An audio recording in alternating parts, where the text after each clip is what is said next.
이거 훔쳤지? 거지 같은 게 어딨어?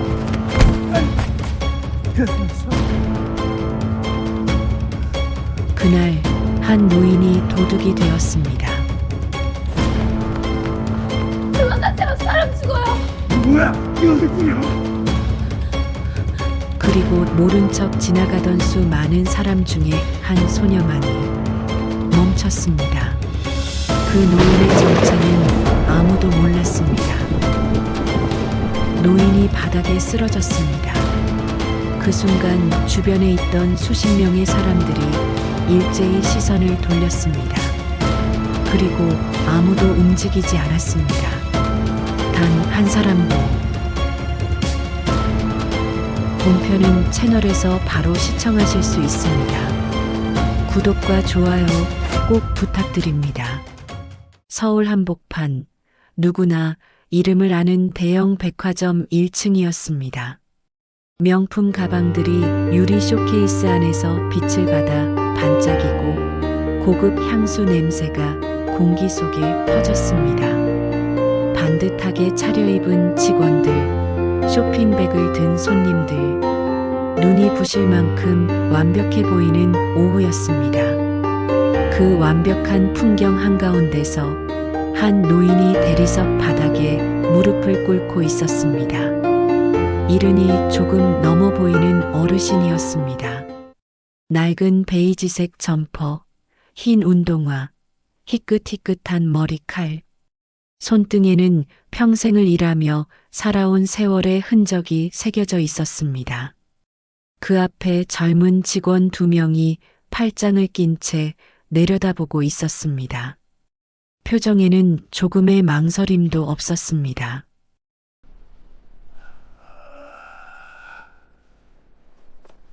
어르신, 이 손목시계 가방에 넣으신 거 맞죠? 노인이 고개를 저었습니다. 목소리가 떨렸습니다. 아니 무슨 소리야.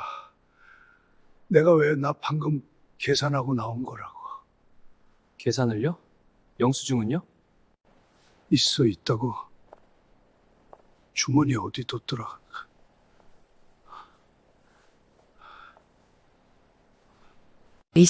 있다고. 주머니에 어디 뒀더라.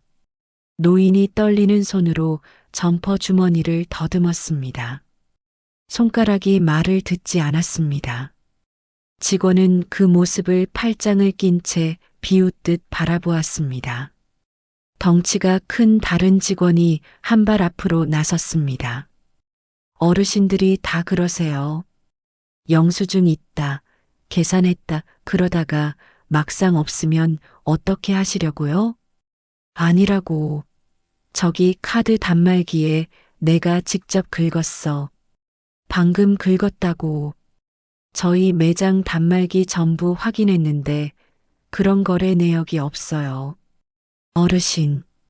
그 말이 끝나기가 무섭게 직원의 손이 노인의 어깨를 밀쳤습니다.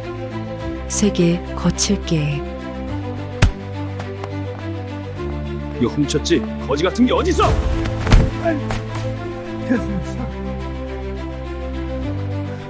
쇼핑백이 뒤집히며 지갑과 손수건, 낡은 수첩 하나가 대리석 바닥을 굴렀습니다.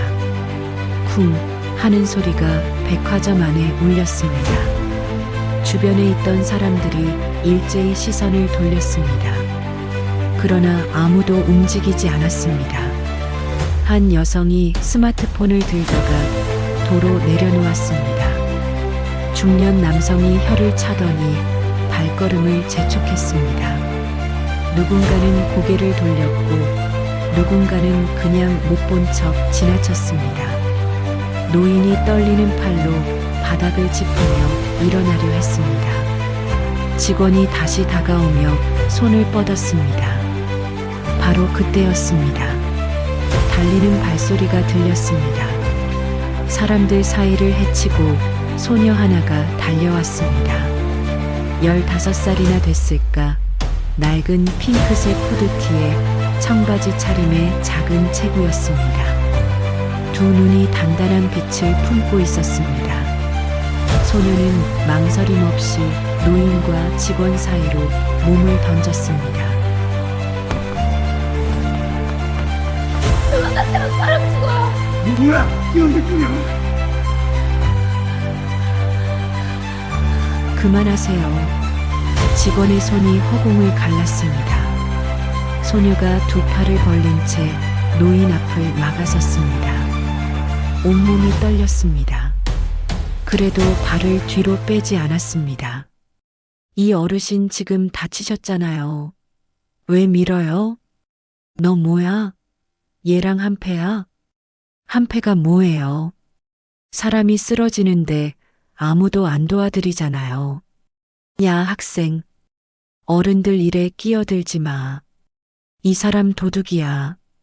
도둑인지 아닌지 확인도 안 하고 왜 먼저 때려요?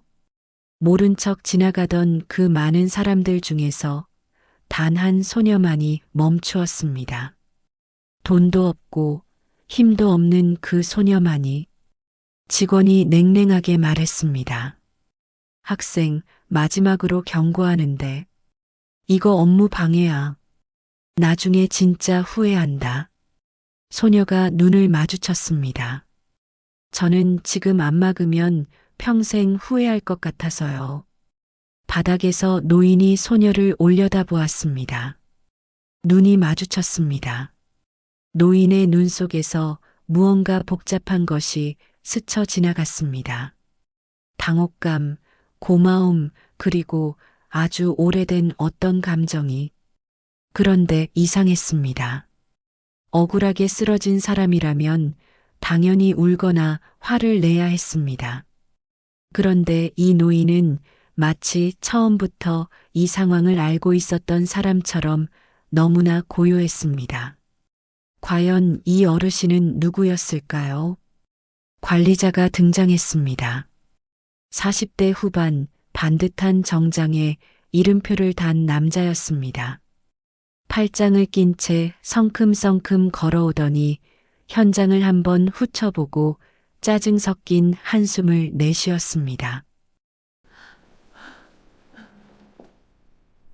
뭐야, 왜 이렇게 시끄러워? 다른 손님들 다 보잖아. 바닥에 쓰러진 노인보다 먼저 나온 말이 이것이었습니다. 다른 손님들. 쓰러진 사람을 보고도 제일 먼저 걱정한 건 그것이었습니다. 직원이 재빠르게 상황을 설명했습니다. 관리자가 노인을 위아래로 훑어보았습니다.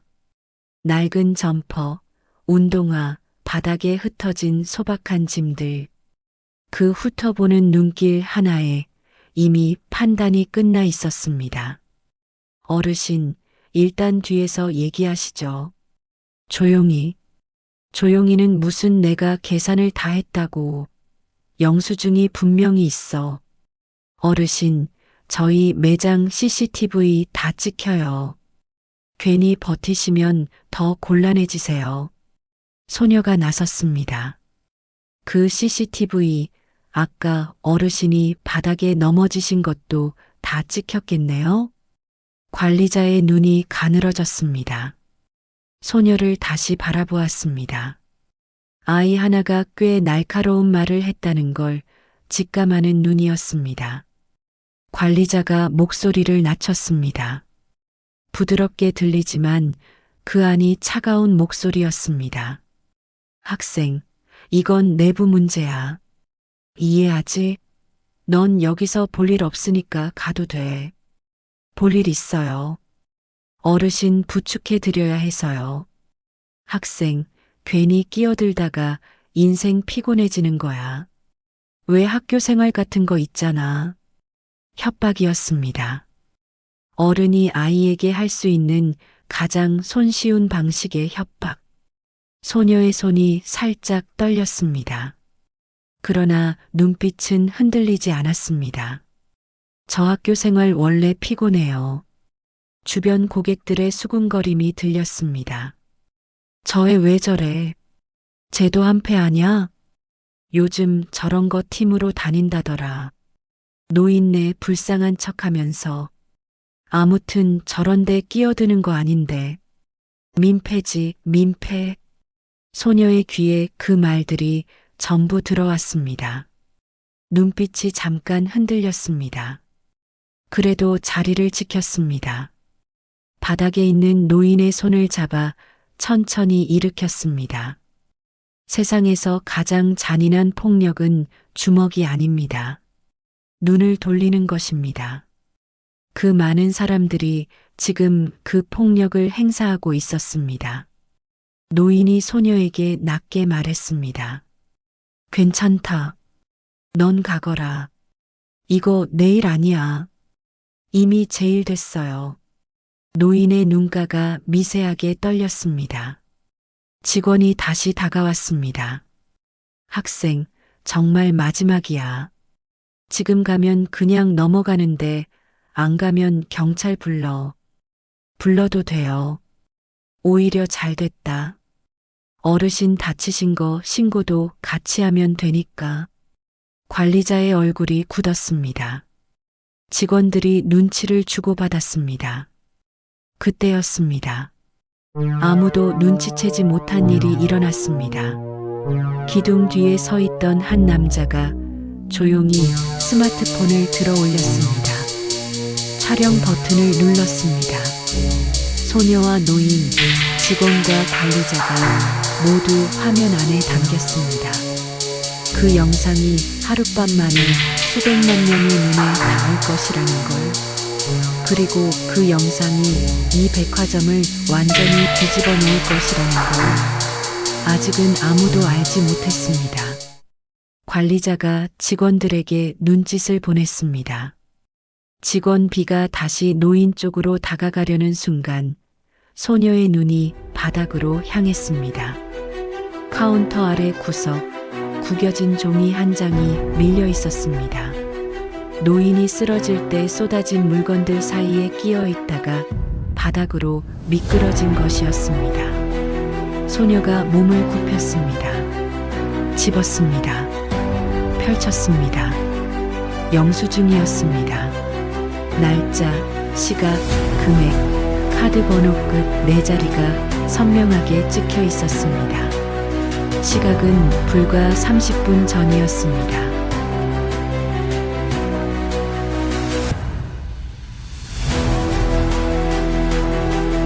여기 있잖아요. 영수증! 여기 있잖아요. 영수증. 소녀의 목소리가 높아졌습니다. 주변 고객들이 웅성했습니다. 관리자의 얼굴이 순간 굳었습니다. 직원 어가 달려와 소녀의 손에서 영수증을 낚아챘습니다. 잠깐 들여다보더니 말했습니다. 이거 조작된 거예요. 우리 매장 영수증 아니에요. 어떻게 그게 조작인지 알아요? 확인도 안 했잖아요. 우리 양식이랑 달라요. 그럼 카드사에 확인하면 되잖아요. 카드 번호 뒤 네 자리랑 시간 대조하면 바로 나오는데. 침묵이 흘렀습니다. 관리자가 영수증을 받아 뚫어지게 바라보았습니다. 이마에 땀이 맺혔습니다. 그 땀 한 방울이 모든 걸 말해주고 있었습니다. 이 사람은 지금 사실을 확인하려는 게 아니라 어떻게 덮을지를 계산하고 있다는 것을. 확인해 보겠습니다. 하지만 일단 뒤에서. 왜 뒤에서요? 여기서 확인하면 되잖아요. 글쎄, 지금 영업 방해하는 거 알아? 영수증 있는데 계속 도둑 취급하는 건 뭔데요? 분위기가 달라졌습니다. 아까만 해도 저에도 한패라고 수군거리던 고객들이 이제는 달리 말하고 있었습니다. 잠깐, 영수증이 있다고? 그럼 확인해야 하는 거 아니야? 직원이 왜 빼앗아? 아니, 영수증까지 있는데 때린 거야? 여론이 뒤집히고 있었습니다. 관리자가 그것을 느꼈습니다. 직원어에게 낮게 귓속말을 했습니다. 직원이 고개를 끄덕이며 핸드폰을 꺼냈습니다. 무언가 지시가 내려졌습니다. 그리고 그 지시가 나중에 이 사람들의 발목을 잡게 될 것이라는 걸 아직은 아무도 몰랐습니다. 소녀가 노인 곁에 앉아 조용히 물었습니다. 어르신, 몸은 어떠세요? 많이 아프세요? 노인이 쓴웃음을 지었습니다.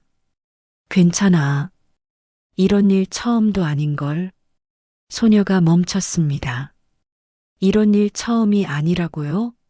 노인은 그 뒤로 입을 닫았습니다. 마치 너무 많은 것을 말해버렸다는 듯이 그 짧은 한마디가 소녀의 머릿속에 깊이 걸렸습니다. 처음이 아니다. 그 말은 무슨 뜻이었을까요? 이 어르신은 도대체 누구이기에 이런 일을 한 번 이상 겪었던 것일까요? 그리고 바로 그 순간 기둥 뒤에서 촬영하던 남자의 카메라가 천장을 향했습니다. CCTV 돔을 담았습니다. 그리고 다시 소녀와 노인을 담았습니다. 모든 것이 찍히고 있었습니다. 아무것도 지워지지 않을 방식으로. 그날 밤이었습니다. 서울 어딘가의 좁은 원룸, 20대 남성이 노트북 앞에 앉아 있었습니다. 낮에 찍은 영상 파일을 열었습니다. 유튜브에 올려도 될까 잠깐 망설였습니다. 그리고 제목을 입력했습니다. 백화점 직원, 노인 폭행하고 영수증 뺏음 실제 상황. 유튜브 업로드 버튼을 눌렀습니다. 세상이 잠든 사이 유튜브에서 영상 하나가 조용히 퍼지기 시작했습니다. 처음엔 천천히였습니다. 100, 1000. 그러다 새벽을 지나며 걷잡을 수 없는 속도가 됐습니다. 1만, 10만. 날이 밝을 무렵 이미 포털 실시간 검색어 1위였습니다. 댓글창이 터졌습니다. 저거 살인미수 아닌가요? 노인분 쓰러지시는 거 봐요. 직원 진짜 법적으로 처벌받아야 합니다. 영수증까지 있는데 뺏는 게 말이 됩니까? 아무도 안 도와주는데 저 소녀만 달려간 거잖아요. 울컥했다. 저 애가 더 어른이다. 진짜로. 다음 날 아침 백화점 본사 회의실은 공황 상태였습니다. 현재 조회수 280만입니다. 포털 메인에 올라갔고요. 홍보이사가 얼굴이 새하얗게 질린 채 보고했습니다. 부사장이 테이블을 쳤습니다. 기자들은 세 군데에서 이미 취재 요청 들어왔습니다. 뭘 기다려? 영상 내려. 당장. 이미 캡처본이랑 재업로드 영상이 수십 개입니다. 내려도 소용이. 내리라고. 회의실이 얼어붙었습니다. 하지만 이미 늦었습니다. 영상은 불처럼 번지고 있었습니다. 그리고 그들이 모르는 것이 한 가지 더 있었습니다. 지금 이 순간 영상보다 훨씬 더 무서운 것이 다가오고 있다는 사실이었습니다. 그 시각 서울 어딘가의 낡은 반지하 방. 유나가 TV 앞에 앉아 있었습니다. 화면 속에 자신의 얼굴이 나오고 있었습니다. 이름도 나오지 않는 얼굴이 자막과 함께 걸려 있었습니다. 이름 모를 소녀, 홀로 막아서다. 나왔네. 옆에서 병든 할머니가 걱정스러운 얼굴로 바라보았습니다. 유나야, 이거 너 나오는 거잖아. 네. 괜찮겠어? 백화점에서 연락 오면 어쩌려고. 와도 돼요. 제가 틀린 게 없으니까요. 할머니가 힘없이 유나의 손을 꼭 쥐었습니다. 창밖으로 반지하 창문에 사람들의 발이 지나가는 게 보였습니다. 세상은 저렇게 바쁘게 흘러가고 있는데 이 작은 방 안에는 두 사람만 조용히 앉아 있었습니다. 그 소녀는 아직 자기 이름도 알려지지 않은 채였습니다. 다음 날이었습니다. 유나의 반지하 집 앞에 정장 차림의 관리자가 서 있었습니다. 손에는 두툼한 봉투가 들려 있었습니다. 유나가 문을 열고 나왔습니다. 관리자를 바라보았습니다. 봉투를 보았습니다. 말없이 표정이 굳었습니다. 유나 학생이죠? 잠깐 얘기할 수 있을까요? 저희가 이번 건에 대해서 정말 유감스럽게 생각하고 있어요. 실수가 있었어요. 어르신한테는 이미 사과드렸고 위로금도 드렸어요. 그리고 유나 학생한테도 뭔가 해드리고 싶어서요. 장학금 형태로. 관리자가 봉투를 내밀었습니다. 유나는 보지도 않았습니다. 그게 왜 저한테 오는 거예요? 학생이 많이 놀랐을 것 같아서. 저 안 놀랐는데요. 그리고 그게 이유면 그냥 마음 써줘서 고맙다 하면 되는데 왜 봉투예요? 관리자의 표정이 굳었습니다. 잠시 말을 고르더니 꺼냈습니다. 솔직히 말할게요. 영상 내려줬으면 해서요. 인터뷰도 자제해줬으면 하고. 왜요? 잘못한 건 그쪽인데. 세상 일이 다 잘못한 쪽이 지는 게 아니잖아요. 학생도 알잖아요. 괜히 인생 피곤해지지 말고. 유나가 관리자를 똑바로 바라보았습니다. 저 원래 인생 피곤해요. 더 피곤해질 것 같지 않아요. 그 봉투 가져가세요. 관리자의 얼굴이 싸늘하게 굳었습니다. 봉투를 걷었습니다. 돌아서며 낮게 중얼거렸습니다. 후회할 거야. 발소리가 멀어졌습니다. 유나가 문을 닫았습니다. 반지하 방은 좁았습니다. 형광등 불빛이 흔들렸습니다. 벽에는 곰팡이 자국이 있었습니다. 할머니가 이불 속에 누워 있었습니다. 유나는 그 방에서 할머니와 단둘이 살았습니다. 부모는 기억이 없었습니다.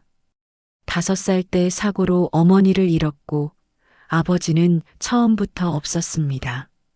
유나는 그 사실을 담담하게 받아들이며 살아왔습니다. 단 한 번도 당연하다고 생각한 적은 없었습니다. 그 사람 뭐라고 하던?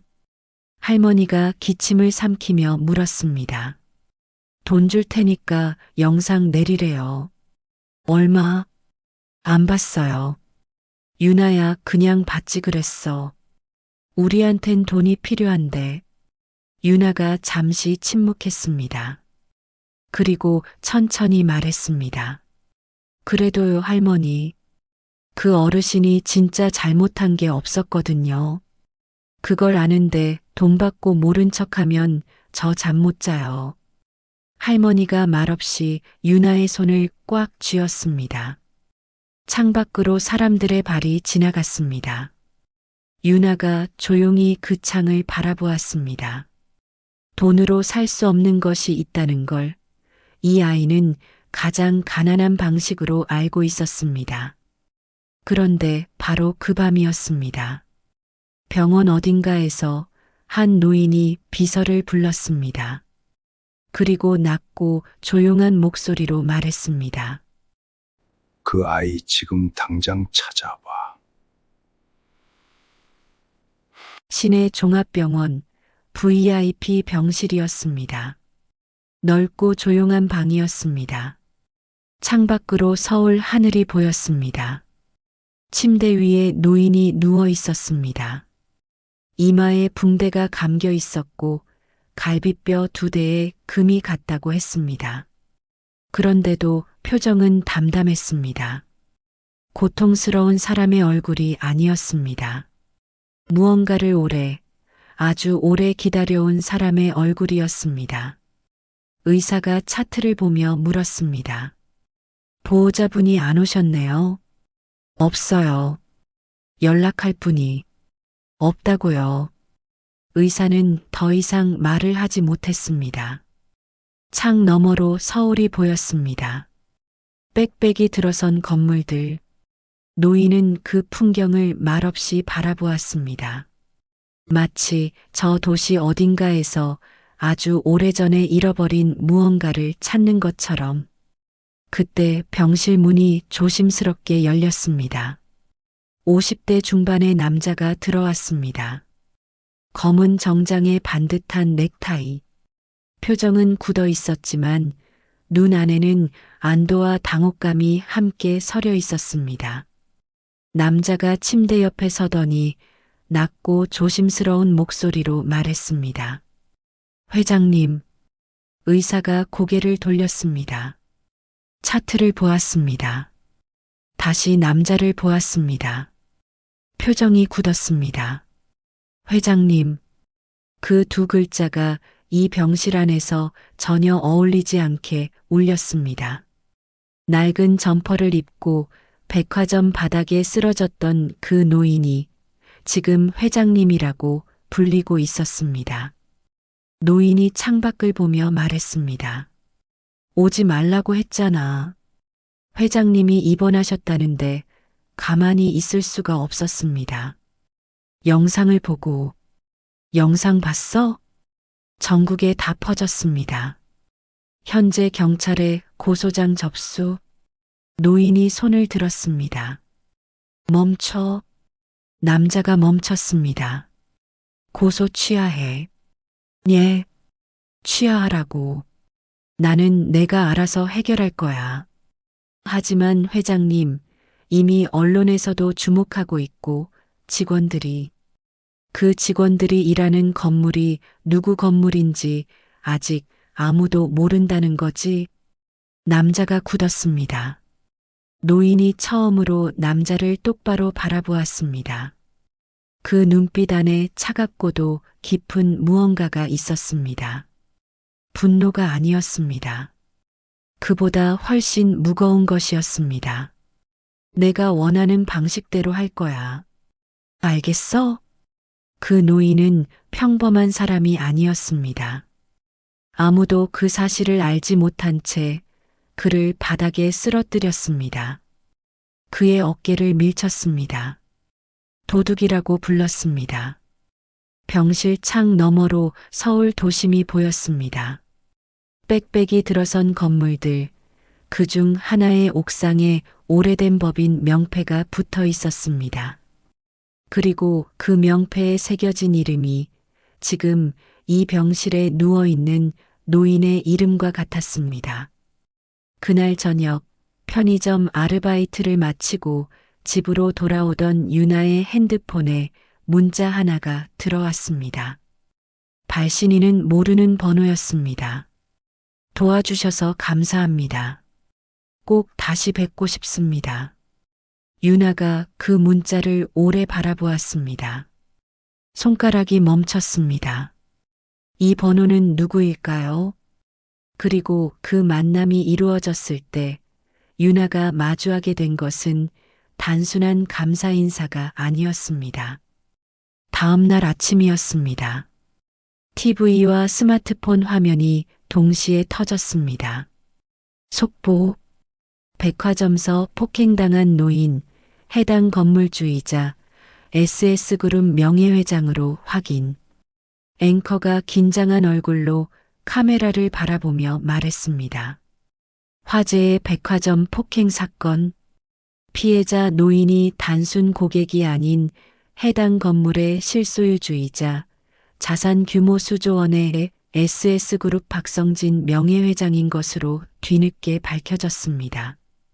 사건 당시 어떤 신분도 밝히지 않은 채 매장을 방문했다가 직원들에게 도둑으로 몰린 것으로 확인됩니다. 백화점 안이 순식간에 얼어붙었습니다. 직원 어가 핸드폰을 보다가 손에서 떨어뜨릴 뻔했습니다. 직원 B는 얼굴이 하얗게 질린 채 아무 말도 못하고 서 있었습니다. 아, 진짜 돌아버리겠네. 어떻게 이럴 수가 있어. 관리자는 그대로 Okay, let's 주저앉았습니다. 말도 안 돼. 뉴스는 계속됐습니다.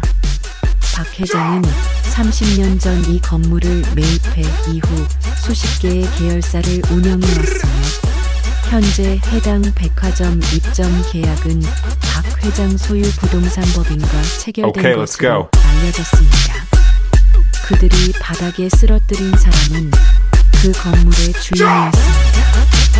그들이 도둑이라고 불렀던 사람은 그 건물 전체를 소유한 사람이었습니다. 그 사실이 이제야 너무 늦게 밝혀졌습니다. Okay, let's go. 백화점 임원실은 공황 상태였습니다. 지금 그룹 법무팀에서 연락 왔습니다. 계약 해지 검토 중이라고. 해지? 여기 연 매출이 얼만데 그게 해지가 되냐고. 부사장의 목소리가 떨렸습니다. 일단 회장님한테 직접 사과하러 가야 해. 꽂히고 뭐고 다 들고. 당장. 법무팀이 접근 막았습니다. 회장님이 아직 만나지 않겠다고 하셨습니다. 침묵이 내려앉았습니다. 창밖으로 백화점 간판이 보였습니다. 저 건물 꼭대기에 박 회장 소유법인 명패가 붙어 있다는 사실을 이 사람들은 오늘에야 뼈저리게 실감하고 있었습니다. 한편 반지하 방. 유나가 TV를 바라보고 있었습니다. 그분이 그런 분이셨구나. 유나가 조용히 혼잣말을 했습니다. 그런데 유나의 표정에는 놀라움보다 다른 것이 있었습니다. 안도였습니다. 그 어르신이 이제 제대로 된 보호를 받을 수 있게 됐다는 것에 대한 안도. 할머니가 걱정스러운 얼굴로 물었습니다. 유나야, 이제 어떻게 되는 거야? 저도 몰라요. 그냥 잘 해결되면 좋겠다는 생각만요. 유나에게 그 어르신이 재벌인지 아닌지는 처음부터 중요하지 않았습니다. 그날 자신이 막아선 건 억울하게 쓰러진 한 사람이었으니까요. 그게 다였습니다.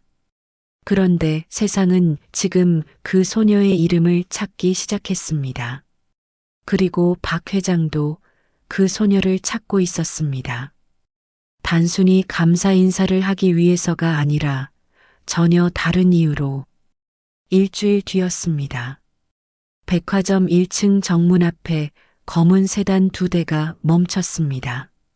조수석 문이 열리고 전동 휠체어가 내려졌습니다. 박성진 회장이 탔습니다. 이마의 붕대는 아직 그대로였습니다. 표정은 돌처럼 고요했습니다. 회장이 돌아왔습니다. 손님으로서가 아니라 주인으로서. 백화점 입구에 직원들이 긴장한 얼굴로 도열해 있었습니다. 임원들도 서 있었습니다. 부사장이 앞으로 나와 최대한 허리를 굽혔습니다.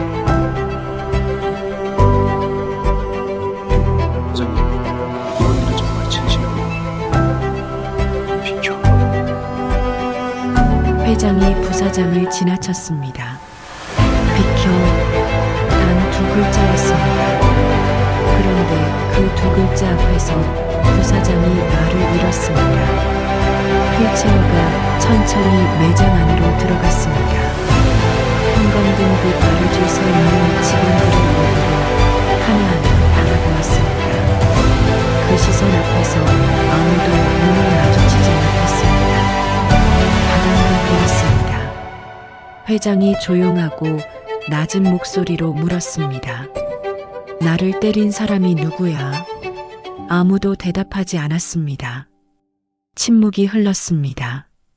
당해봐야 알지. 직원 명단 가져와. 비서가 명단을 내밀었습니다. 그때 회장의 시선이 입구 쪽으로 향했습니다. 거기 유나가 서 있었습니다. 조용히 무언가 지켜보고 있었습니다. 회장과 눈이 마주쳤습니다.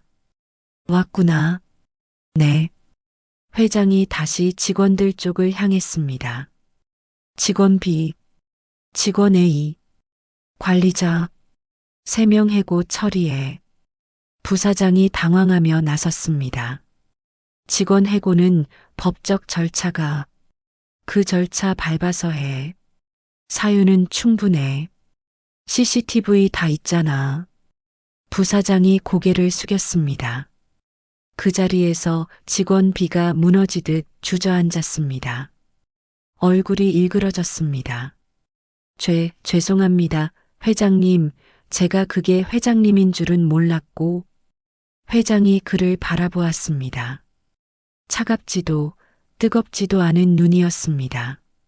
알았으면 때리지 않았을 거야? 아무도 대답하지 못했습니다. 그 말이 공기 속에서 오래 울렸습니다. 그게 잘못된 거야. 그건 복수가 아니었습니다. 원칙이었습니다. 회장이 다시 임원들 쪽을 향했습니다. 사건 직후 영상 삭제 지시한 임원은 임원 한 명의 얼굴이 굳었습니다. 저는 단지 회사 이미지를 위해서. 그것도 해고야. 진실 덮는 사람이 조직에 있으면 안 돼. 임원들이 자리를 떠났습니다. 백화점 안이 숨을 죽였습니다. 휠체어 바퀴 소리만 조용히 울렸습니다. 그날 그 건물에서 오래된 권력 구조가 무너졌습니다. 한 사람의 정직한 분노에 의해. 회장이 유나 곁으로 왔습니다. 고마워. 그날 유나가 고개를 저었습니다. 당연한 일했어요. 회장이 그 말을 듣고 잠시 멈췄습니다. 눈이 아주 잠깐 흔들렸습니다. 유나는 알아채지 못했습니다. 당연한 일. 그 짧은 말이 회장의 가슴 어딘가를 건드렸습니다. 왜였을까요? 단순히 고마워서였을까요? 아니면 그 말을 들었을 때 회장의 머릿속에 스쳐 지나간 얼굴이 있었기 때문일까요?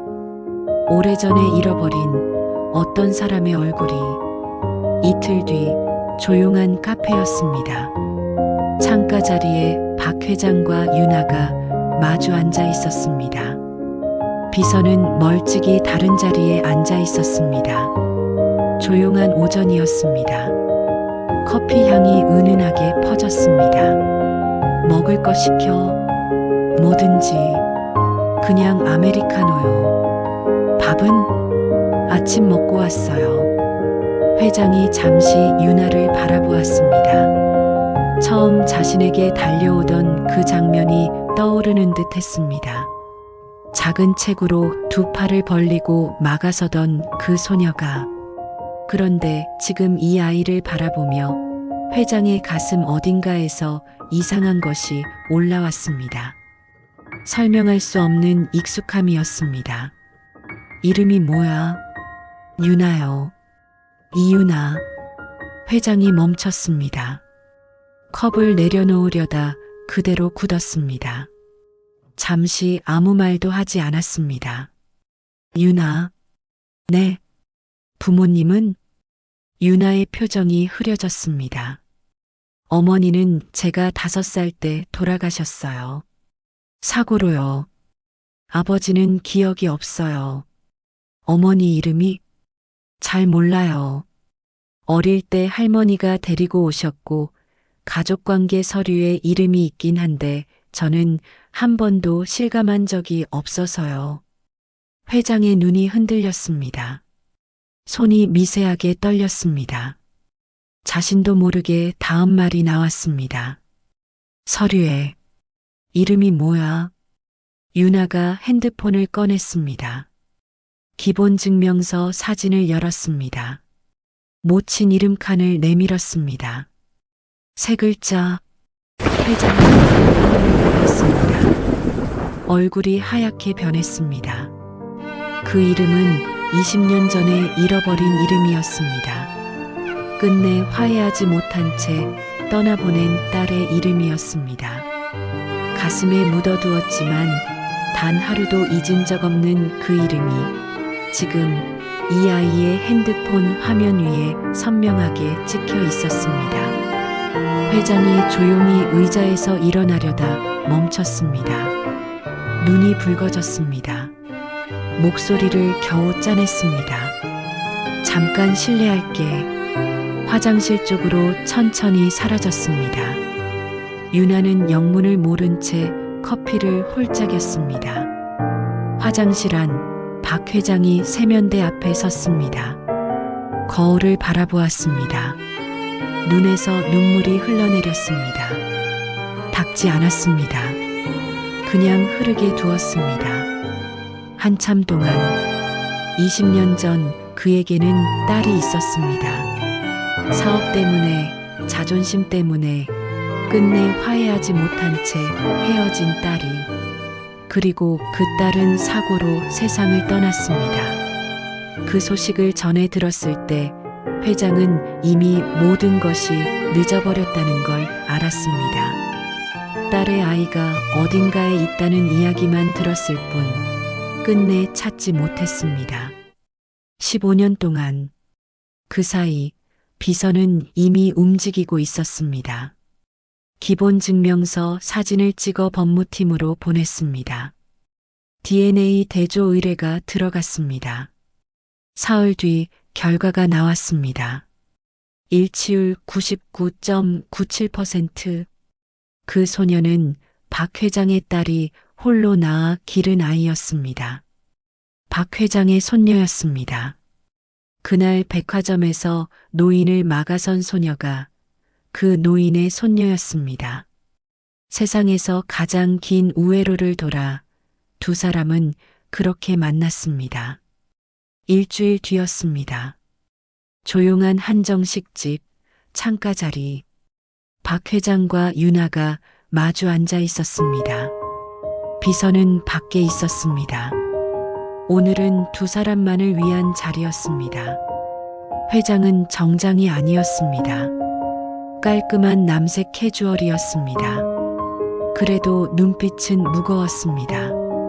윤아는 평소처럼 단정하게 앉아 있었습니다.